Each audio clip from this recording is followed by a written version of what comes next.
Hi everyone. In this video, I'll show you how to Messenger Unable to Camera Roll Problem 2026.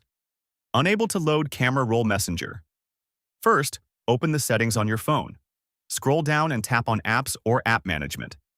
Now tap on App List if you see that option. Find and open Facebook Messenger from the list.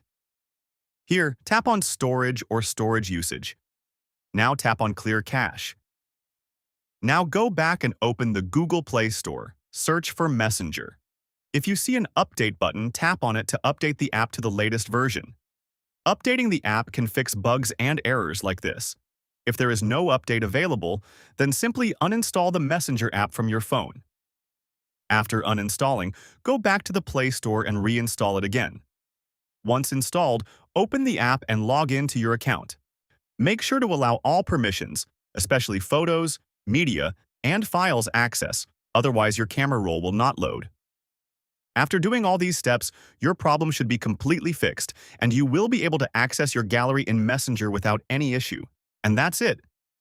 If this video helped you, don't forget to like, subscribe, and turn on notifications for more easy tutorials.